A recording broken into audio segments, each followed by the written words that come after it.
सुकमा नाम का एक बहुत छोटा सा गांव था। उस गांव में एक पीपल का पेड़ था। उस पीपल के पेड़ पर एक भूत रहता था। भूत था लंगड़ा। वह लंगड़ा भूत दुष्ट प्रकृति का था।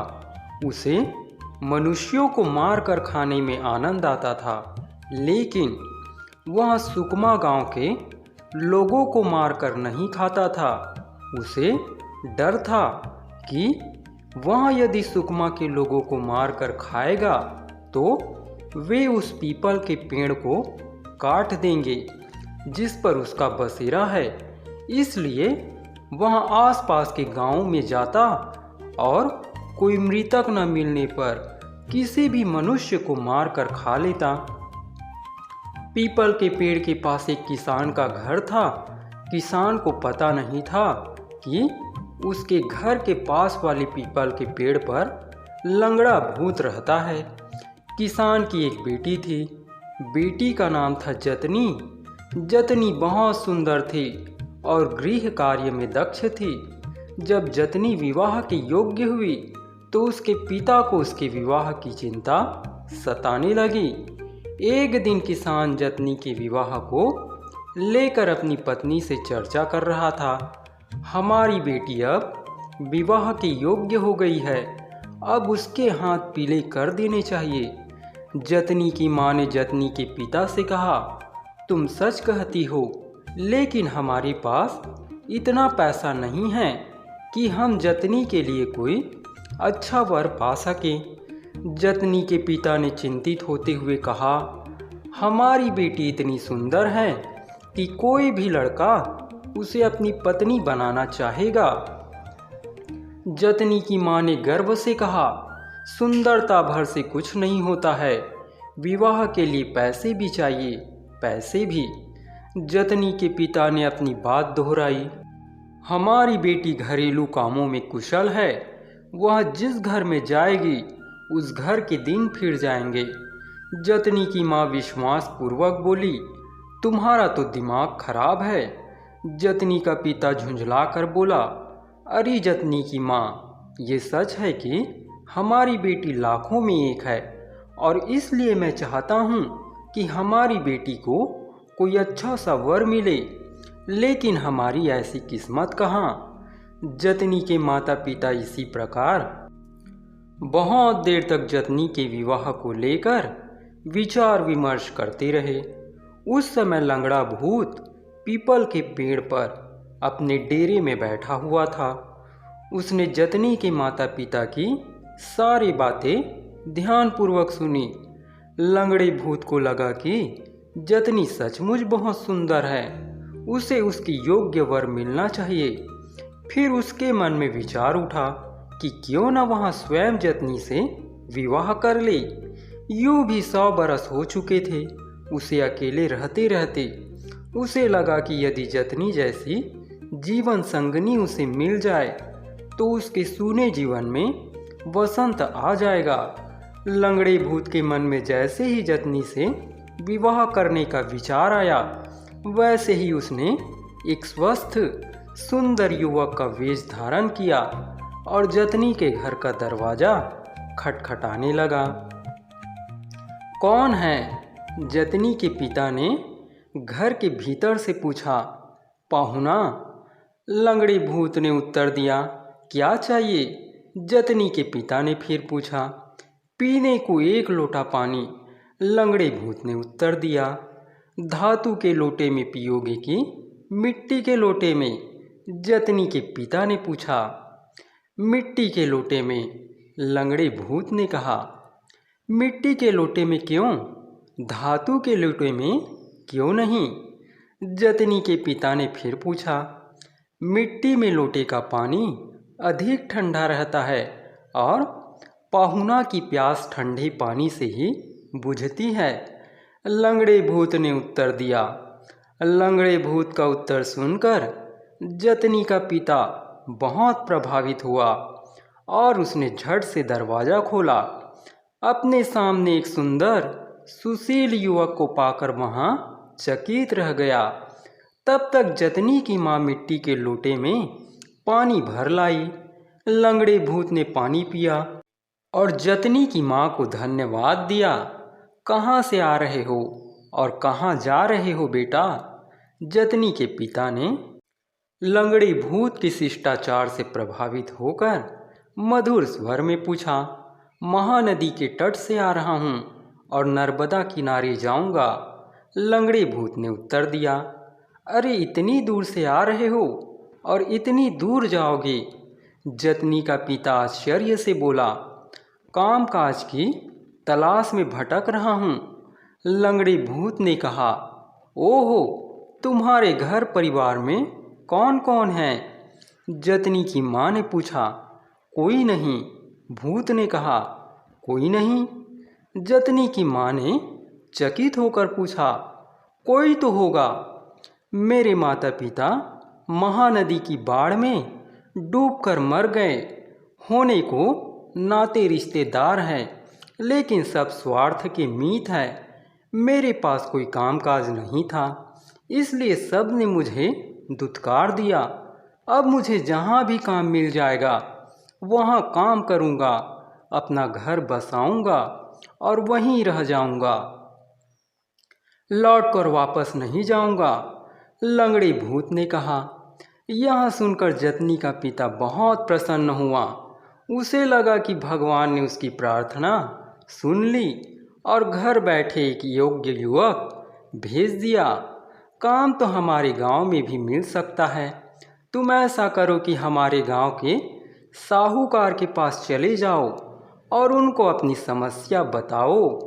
वे तुम्हारी सहायता अवश्य करेंगे। जतनी के पिता ने कहा। ठीक है, मैं साहूकार के पास जाता हूँ। यदि मुझे कोई काम मिल गया तो मैं यहीं रह जाऊँगा। यदि मैं आपके घर के पास उस पीपल के पेड़ के नीचे अपनी झोपड़ी बना लूँ तो आपको कोई आपत्ति तो नहीं होगी? लंगड़े भूत ने भोलेपन से पूछा। अरे नहीं, भला मुझे कोई आपत्ति क्यों होने लगी?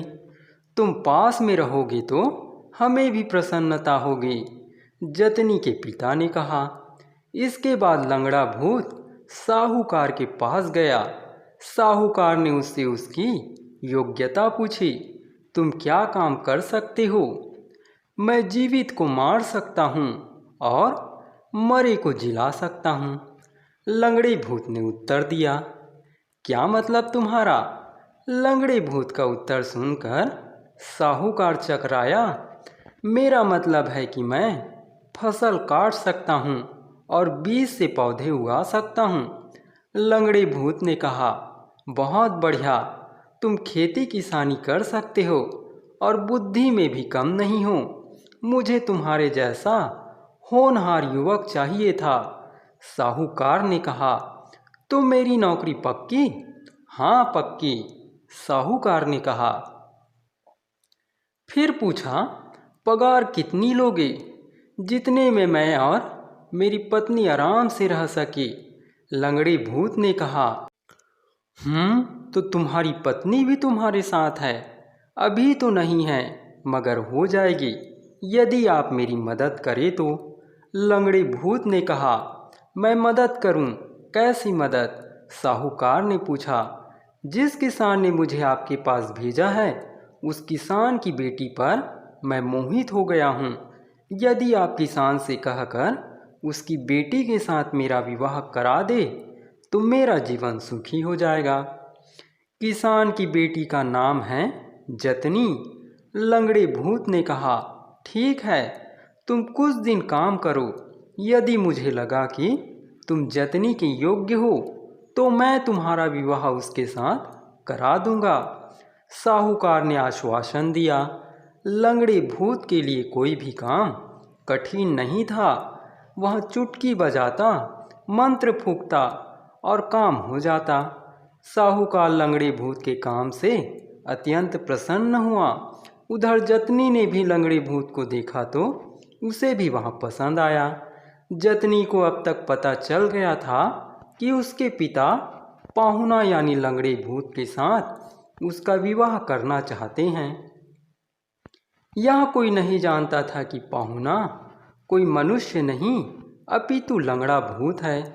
एक दिन लंगड़े भूत ने साहूकार को उसका वचन याद दिलाया, यदि मैं आपको जतनी के योग्य लगता हूँ तो मेरा उसके साथ विवाह करा दीजिए। लंगड़े भूत ने कहा, ठीक है, तुम हर तरह से जतनी के योग्य हो, तुम इसी गांव में रहोगे। यह भी अच्छी बात है, क्योंकि जतनी अपने माता पिता की एकलौती संतान है। तुम्हारे यहाँ रहने से उन्हें भी सहारा मिलेगा। साहूकार ने कहा, जतनी के माता पिता मेरे माता पिता के समान हैं, मैं उनका पूरा पूरा ख्याल रखूंगा। लंगड़े भूत ने कहा। उचित समय देखकर साहूकार ने जतनी के पिता से जतनी और लंगड़े भूत के विवाह के बारे में बात की। जतनी का पिता यह सोचकर और भी प्रसन्न हुआ कि जिस लड़के का विवाह वह जतनी का दूल्हा बनाना चाहता है, उसकी सिफारिश साहूकार भी कर रहा है। जतनी का पिता सहर्ष मान गया। शुभ मुहूर्त पर जतनी और लंगड़े भूत का विवाह हो गया।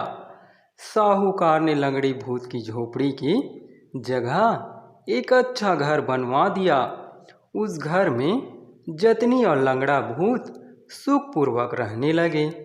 जतनी एक कुशल गृहिणी सिद्ध हुई। वह घर की देखभाल करती और लंगड़े भूत की सेवा करती। एक रात जतनी को लगा कि उसका पति रात को उठकर कहीं चला जाता है। पहले तो उसे लगा कि यहाँ उसका भ्रम होगा। फिर 2-3 रात उसने सोने का बहाना करके पता लगाया। उसने पाया कि उसका पति सचमुच रात को उठकर कहीं जाता है। उसे अपने पति का यह आचरण देखकर चिंता हुई। आप रात को उठकर कहाँ जाते हैं? एक दिन उसने अपने पति से पूछ ही लिया, तुम्हें कैसे पता कि मैं रात को कहीं जाता हूँ? लंगड़े भूत ने जतनी से पूछा। मैंने स्वयं देखा है, जतनी ने कहा। मैं तुम्हें बताकर दुखी नहीं करना चाहता था। बात यह है कि हमारे विवाह को 3-4 साल होने को आ गए हैं और हमारा एक भी बच्चा नहीं हुआ है।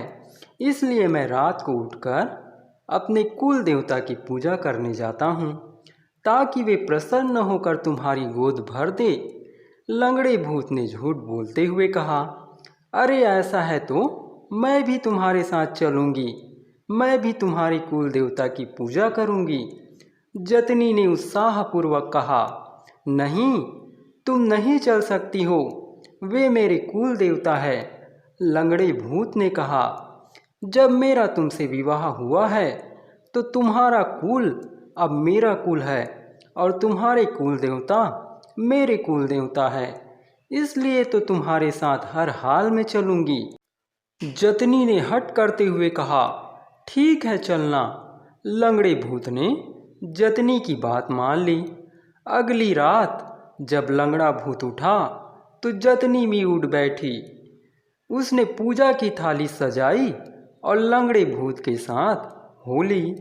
लंगड़ा भूत गांव से निकलकर घने जंगल में जा पहुंचा। एक स्थान पर रुककर लंगड़े भूत ने कहा कि मैं कुल देवता का आवाहन करके उन्हें बुलाता हूँ, तब तक तुम यहीं ठहरो। इस भयानक जंगल में मुझे अकेली छोड़कर तुम कहीं मत जाओ। जतनी ने विनती की। उसे डर लग रहा था। ऐसा करो कि तुम इस ऊंचे वट के वृक्ष पर चढ़कर बैठ जाओ।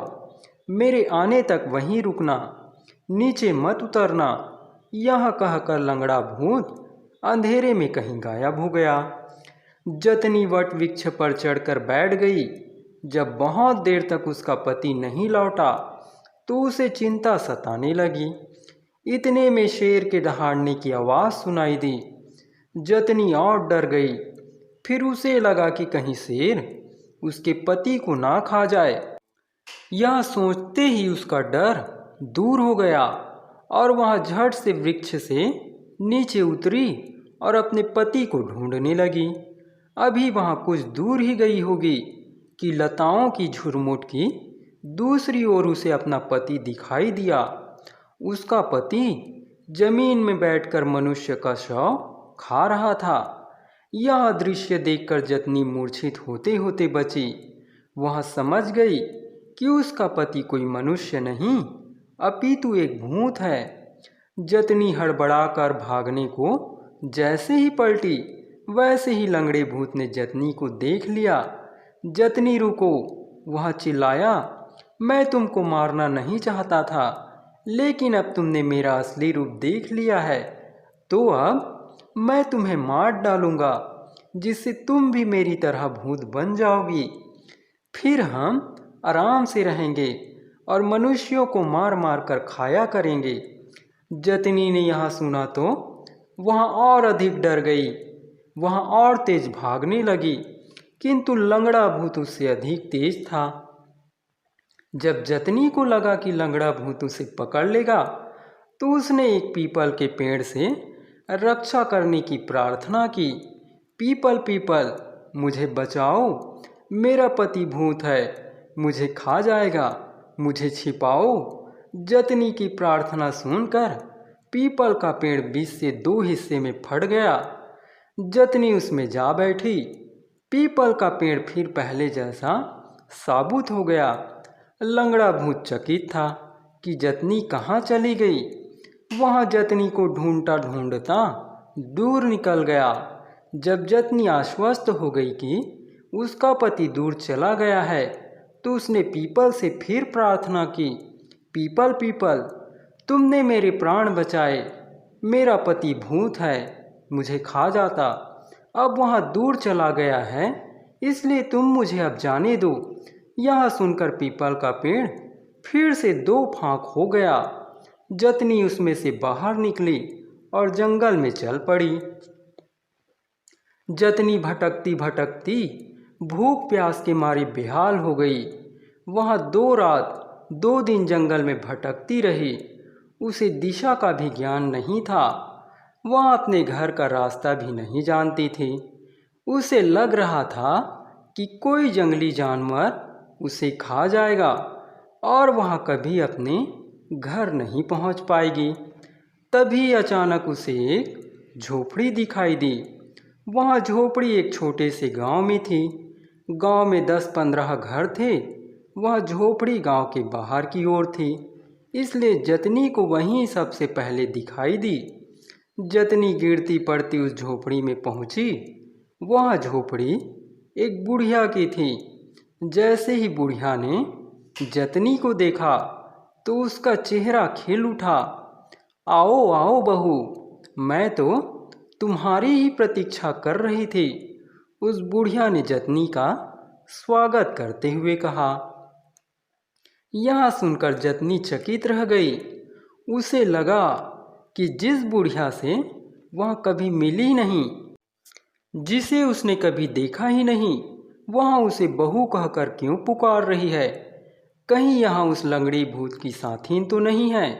लेकिन अब जतनी इतनी थक गई थी कि वह वहाँ से भाग भी नहीं सकती थी। अतः उसने ऊपर से कुछ नहीं कहा। लो पानी पी लो। बुढ़िया ने जतनी को प्रेम से पानी पिलाया। पानी पीकर जतनी को तनिक अच्छा लगा। उसकी थकान भी कम हो गई। तब जतनी का ध्यान गया कि बुढ़िया की झोपड़ी में ओखली और मूसल रखा हुआ था और ओखली के पास कुछ मानव खोपड़ियाँ पड़ी हुई थी। जतनी को विश्वास हो गया कि यह बुढ़िया उस लंगड़े भूत की तरह मनुष्यों को मारकर खाती है, या फिर उस भूत के लिए मनुष्यों को मारकर रखती है। उसे लगा कि वह एक मुसीबत से निकली तो दूसरी मुसीबत में फंस गई। अम्मा क्या कर रही थी? जतनी ने प्रेम पूर्वक स्वर में बढ़िया से पूछा। ओखली में धान कूट रही थी। बुढ़िया ने उत्तर दिया, अम्मा अब मैं आ गई हूँ, तो अब तुम्हें अकेले काम करने की आवश्यकता नहीं है। लाओ मैं धान कूट देती हूँ। जतनी ने मूसल पकड़ते हुए कहा। तुम ठीक कहती हो। बहू के होते हुए सास को काम करने की क्या आवश्यकता। फिर भी मैं तुम्हें अकेली काम नहीं करने दूंगी। चलो मैं ओखली में धान डालती हूँ और तुम कूटना। बुढ़िया चिकनी चुपड़ी बातें करती हुई बोली। जैसे ही बुढ़िया धान डालने को ओखली में झुकी, वैसे ही जतनी ने मूसल उठाकर बुढ़िया को ही कूट डाला। मूसल से कूटने पर बुढ़िया की खाल अलग हो गई। इतने में लंगड़ा भूत आ गया। जतनी ने जल्दी से बुढ़िया के शव को छिपा दिया और स्वयं भी छिप गई। भूत ने बुढ़िया को पुकारा, अम्मा, जतनी तो अब तक मिली नहीं, उस पर आज कोई मनुष्य भी नहीं मिला। तुमने कोई मनुष्य मूर्ख बनाकर पकड़ा क्या? लंगड़े भूत ने पूछा। बुढ़िया जीवित होती तो उत्तर देती।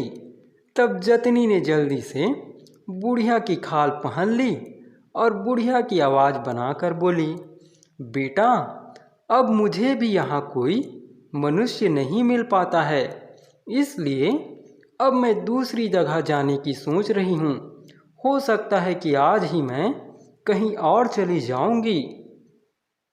ठीक है, जहाँ रहना वहाँ से मुझे संदेश भेज देना, मैं वहीं आ जाया करूँगा। लंगड़ी भूत ने कहा।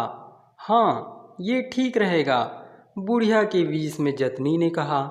जब लंगड़े भूत ने देखा कि वहाँ भी उसके खाने के लिए कुछ नहीं है, तो वहाँ वापस चला गया। अब जतनी को लंगड़े भूत का डर नहीं था। उसने बुढ़िया की झोपड़ी की सफाई की और वहीं आराम से रहने लगी। बुढ़िया का एक छोटा सा खेत था। जतनी उस खेत में काम करने लगी। उसी गांव में एक युवक अपने माता पिता के साथ रहता था। उस युवक का नाम था ननकू। ननकू का खेत बुढ़िया के खेत के पास था। वह प्रतिदिन बुढ़िया को अपने खेत में आते जाते देखा करता था। एक दिन जतनी खेत जा रही थी कि रास्ते में उसकी रोटियां गिर गई।